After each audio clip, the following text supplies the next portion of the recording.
Hello, another project vlog. This is a massive project.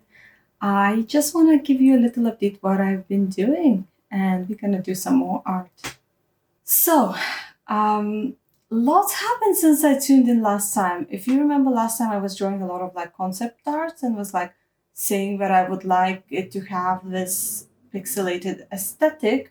Well, sorry, while only using like pencil in Procreate, and at some point I was reaching the feel that pixelated aesthetic was not enough, and I attempted to learn pixel art.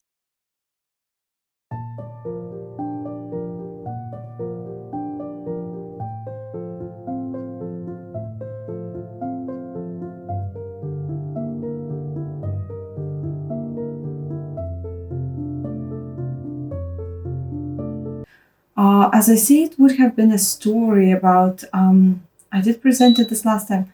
This would have been a story about um, nature, post-apocalyptic sort of timeline. We start in not so post-apocalyptic looking area, and our character, as nature did evolve, sort of some animals started making weather shift. And in this area specifically, animals can summon rain, and we get start with a character who can summon rain. And I called him Ram, and I call his little, and he has a little robot jellyfish robot that I really later realized looks definitely more like an octopus.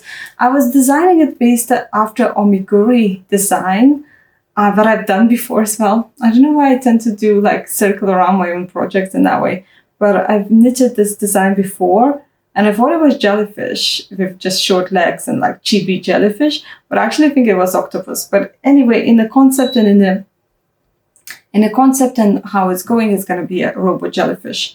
And when I started doing pixel art, I got something called Pixel Studio, which is more like a mid-range app, I think. It's still not free.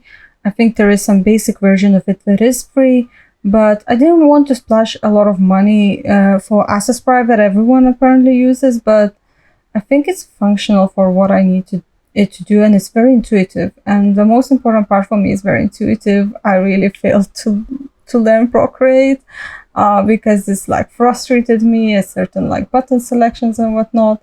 So I think I definitely had more fun learning this app. I never done pixel art before, and this is not quite well turned first sprite of my character. And I know I was too attached to original design, and one of these people who I listen tutorials of said, don't get too attached to the like colors and design, because in pixel everything looks very different. And I know I was very attached, and it definitely turned very different from original paper, or let's say Procreate drawing. And this was just the first one. This was like a prototype of trying to get the character, as I was just starting to do pixel art.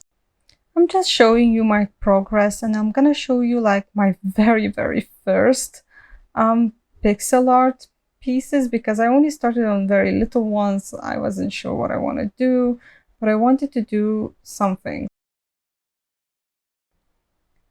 So this was literally the first thing I've done in pixel art. This was the reference original image before I started pixel art. And to me, it felt like I hit the wall that I don't make anything I'm proud of anymore. This is another one I made before I even started thinking about pixel art, and it was so rough, especially the line. It was so I remade it on pixel art, and that's the pixel art version. And I think it's definitely cleaner. And it's also starting to teach me a lot about contrast, which before I wasn't really understanding contrast that much, because pixel art can only really do very contrasted colors. So it's really teaching me a lot. I want to recommend what I watched, and I haven't finished watching all tutorials, but AdamCYounis is just great. He talks about pixel art as if impressionist art. It just connects art history sometimes, and it's really vibed with me. So I sometimes still pop in to learn some other tips, and I just go one by one. I'm still learning a lot. What I wanted to say is started developing into a game.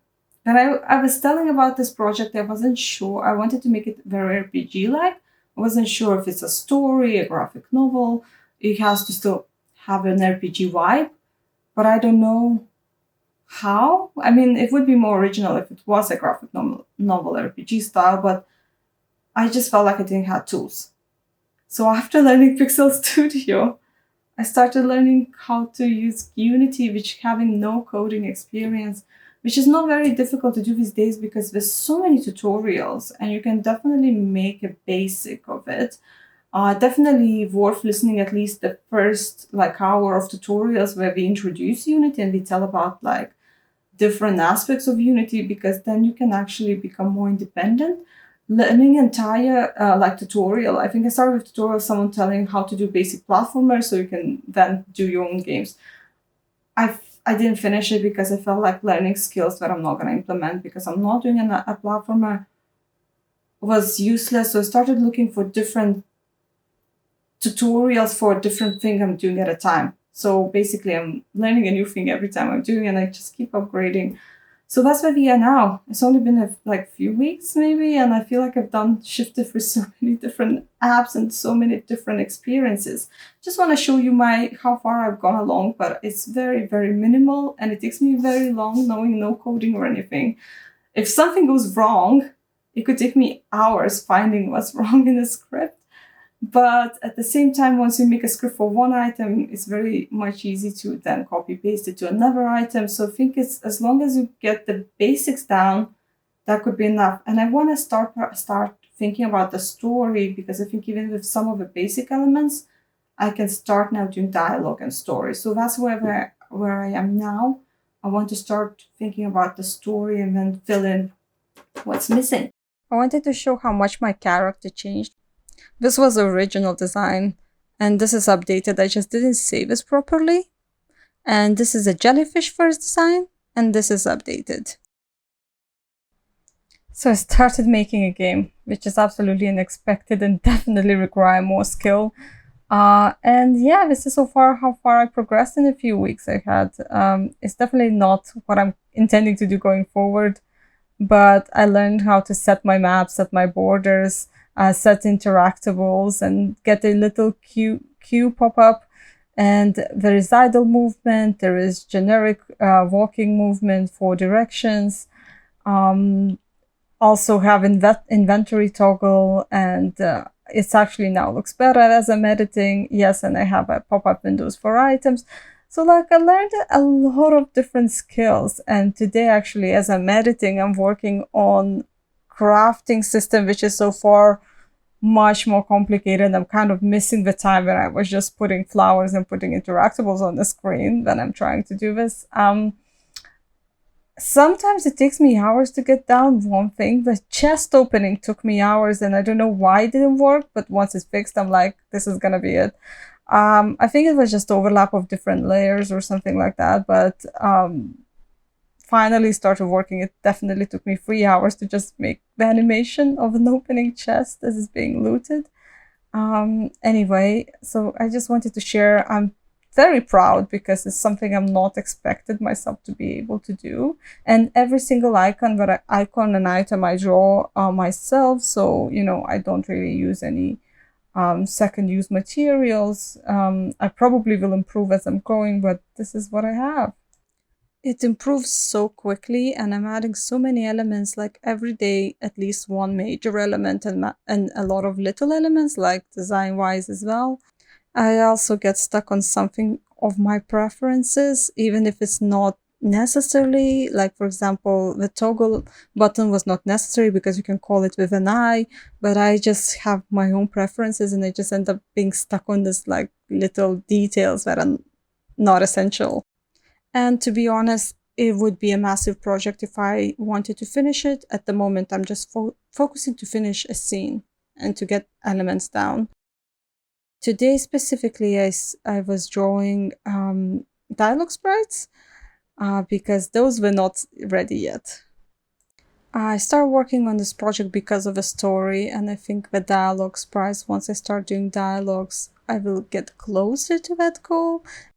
Also, I don't know if I will finish this project or not. Like I say, I'm not focusing on that because I think my ADHD is especially bad. I definitely shifting through a lot of things at a time. But so far, I've been really focused because it made me feel like I am sort of like an RPG character. I start in this little area. I'm learning to do basic movement and basic toggle and sort of things that a character would learn when we start. So I feel like I'm upgrading with each of the steps. So, while it's giving me joy, I'm just trying to get the most of it. Also, I would definitely not be able to do anything by myself. I'm just copying the code. So I'm more like a cook that follows a recipe. I'm definitely not a chef that can make it. I will probably be doing more of this. It definitely takes a lot of energy of me. So my next vlogs might be all related to pixel art and game making and whatnot. If I'm still interested and I haven't shifted to something else. So, any support in the comments always would be useful. I'm pretty proud of myself, and that's really what drives me because this is not something I thought I will be doing.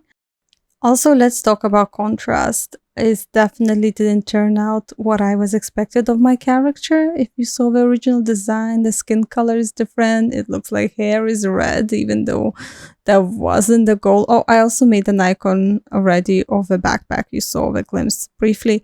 But what I'm trying to say is that I wanted to bring some different ethnicity, I guess. And now the character just looks tanned. I'm not able to contrast black very well in general, and even my contours are very dark brown. So I noticed this in some other games, and for example, Zelda, the most ethnic groups in Zelda is like Gerudo people, and I understand because that's basically the color palette, the skin tone and the red hair. And also when I played Baldur's Gate 3 before, and I set the character with like gray skin and the black hair, it looked bold. So that sort of contrast choices, I starting to understand them better from like making perspective. And I still want to make another character that generally I wanted to go for like brothers or siblings team, and I still want to make a sibling. So I will try to see if I can achieve a little bit more darkness into a sibling in a sibling. But it is what it is. And it's also just happened that I had a bit more time around now. So generally I probably wouldn't have taken anything so massive to make. And it kind of bogs me down when I think about the size of it. But if I just do little steps at a time like this and, share with you guys, maybe that will, get me through finishing it. I don't know. Tell me what you think and if you have anything else to recommend. I guess in terms of what I'm doing right now, including pixel art or even Unity, it's a nice feeling to be in control, down to the pixel size. I think it definitely feels better than currently traditional art or like Procreate, let's say. So for a moment, it definitely feels better for me to be, able to change it down to pixels. Even though if I tend to be very messy, I never really over focus on small, uneven little corners or anything like that. I also think about most of the characters in games wake up. The beginning is usually waking up. So Chrono did wake up in the Chrono Trigger Zelda. Link woke up in Breath of the Wild. So I thought my character will wake up in this garden. So I was trying to put some grass in his hair, just, for the first initial like dialogue. So this is all for now, and I hope to see you next time. I'll keep you updated.